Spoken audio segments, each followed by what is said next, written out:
दूसरों पर जाल फेंकने वाला चीन आज खुद बना कैदी। चीन के ऊपर भारी टैंकों का पहरा। चीन की अर्थव्यवस्था कुचल गई। वहीं दुनिया का सबसे बड़ा मददगार बना भारत। हर हाल में करेगा इंसानियत की मदद। चीन ने जिसको निगला, भारत ने उसे बचा लिया। ड्रैगन की रीढ़ टूटी, बिलक बिलक कर रो रहे हैं शी जिनपिंग। दोस्तों, ये कहावत जैसी करनी वैसी भरनी चीन के ऊपर बिल्कुल फिट बैठती है, क्योंकि चीन पिछले कुछ सालों में छोटे देशों को अपने कर्ज के जाल में फंसाकर उनके खुफिया और जरूरी जगहों पर कब्जा कर रहा है। श्रीलंका में जो इतना बड़ा आर्थिक संकट आया हुआ है, इसके पीछे चीन ही रहा। चीन के कर्ज जाल में फंसा श्रीलंका पूरी तरह से बर्बाद हो गया। देश का मुद्रा भंडार खाली हो चुका है और जनता सड़कों पर प्रदर्शन कर रही है। श्रीलंकाई सरकार ने चीन से अरबों डॉलर का कर्ज लिया और अब देश सबसे बड़े आर्थिक संकट से गुजर रहा है। पाकिस्तान का भी यही हाल है। कई और देश हैं जिन्होंने चीन से कर्ज लिया था, उनकी भी स्थिति धीरे धीरे खराब होती जा रही है। लेकिन चीन को अंदाजा भी नहीं था कि छोटे देशों को कर्ज में फंसाने के बाद उसका भी यही हाल होगा। दुनिया के सामने चीन अपनी कमजोरी को छुपा रहा है, लेकिन आज आलम यह है कि वो कंगाल हो चुका है। बैंकों में पैसे ही नहीं बचे। ऐसे में अपनी कमजोरी को छुपाने के लिए चीनी सरकार चीनियों की आवाज को दबाने के लिए टैंकों का सहारा ले रही है। दुनिया के सबसे बड़े आर्थिक महाशक्तिशाली देशों के सामने सबसे बड़ा विदेशी संकट पैदा हो चुका है। इसके पीछे सबसे बड़ा कारण शी जिनपिंग का favourite project belt and road initiative यानी कि BRI को माना जा रहा है, जिसके तहत कई छोटे देशों को जमकर कर्ज बांटा गया, जिसके कारण BRI ने ड्रैगन को ऐसे मुश्किल की ओर धकेल दिया जहां से निकलना फिलहाल असंभव है।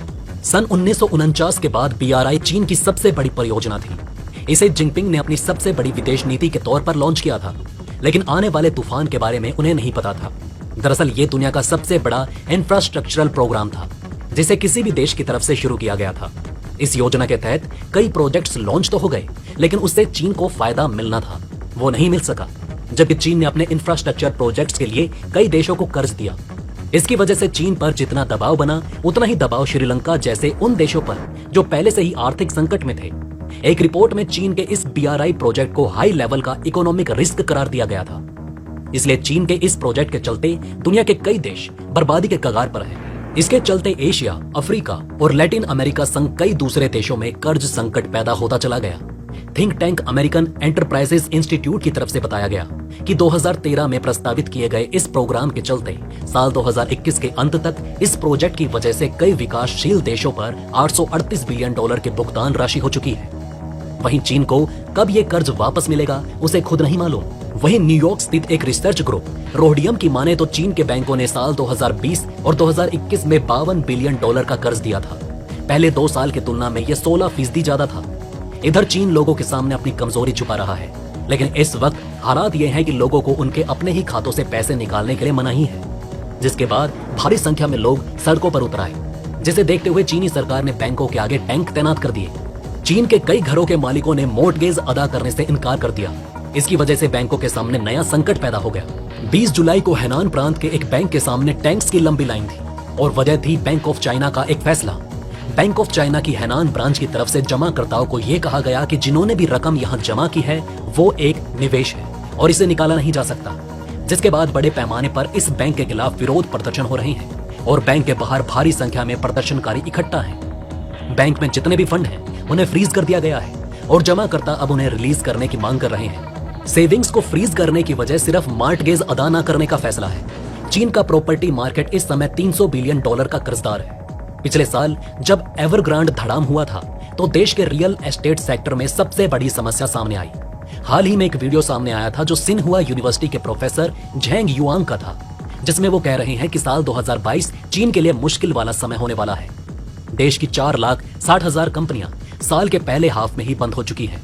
साथ ही 3.1 मिलियन इंडस्ट्रियल और कमर्शियल इंडस्ट्रीज को पट्टे में डाल दिया गया है। एंटरप्राइजेज लिक्विडेशन सालाना 23% बढ़ चुका है। वहीं 10.76 मिलियन कॉलेज ग्रेजुएशन में एडमिशन ले चुके हैं और देश में 80 लाख युवा बेरोजगार हैं। अब दोस्तों, एक तरफ तो चीन बदहाली के आलम से जूझ रहा है, वहीं दूसरी तरफ चीन ने जिसको बर्बाद किया भारत उसकी मदद कर रहा है, क्योंकि चीन का एक ही प्रोपेगेंडा है कि विकासशील देशों को बर्बाद करके उन्हें जैसे का तैसा छोड़ दिया जाए। लेकिन भारत हमेशा से ही दुनिया के देशों की जरूरतों में मदद करता आया है और भारत आज भी अपनी मदद के लिए पीछे नहीं हाथ खींचेगा। दोस्तों, हम बात कर रहे हैं श्रीलंका की। कई महीनों से भारी आर्थिक संकट का सामना कर रहे श्रीलंका की हालत इतनी खराब हो गई कि यहाँ की जनता को जरूरत की चीजें तक नहीं मिल पा रही। खाने पीने की चीजें खरीदने के लिए भारी कीमत चुकानी पड़ रही है। श्रीलंका को इस हाल में करने वाला कोई दूसरा देश नहीं बल्कि चीन है। ड्रैगन ने अपने कर्ज जाल में श्रीलंका को ऐसा फंसाया कि वो पूरी तरह से बर्बाद हो गया। ऐसे में पूरी दुनिया में अगर कोई देश सबसे ज्यादा इस देश की मदद कर रहा है तो वो है भारत। इंडिया लगातार अपने पड़ोसी देश श्रीलंका की मदद कर रहा है। अब एक बार फिर से इंडिया ने आश्वस्त किया है कि वो देश के लोकतंत्र, स्थिरता और आर्थिक बहाली में सहयोग करता रहेगा। श्रीलंका में भारतीय हाई कमीशन गोपाल बागले ने संसद अध्यक्ष महिंदा यापा अभयवर्धने को एक मुलाकात में आश्वासन दिया। दोनों के बीच ये अहम मुलाकात ऐसे समय हुई जब एक दिन पहले अभयवर्धने ने गोटबाया राजपक्षे का राष्ट्रपति पद से इस्तीफा मंजूर किया था। भारतीय हाई कमीशन ने ट्वीट कर कहा कि बैठक में हाई कमिश्नर बागले ने खासतौर पर ऐसे अहम मोड़ पर लोकतांत्रिक और संवैधानिक ढांचे को बनाए रखने में सांसद की भूमिका की सराहना की। उन्हें ये बताया गया कि हम श्रीलंका में लोकतंत्र, स्थिरता और आर्थिक बहाली में सहयोग करते रहेंगे।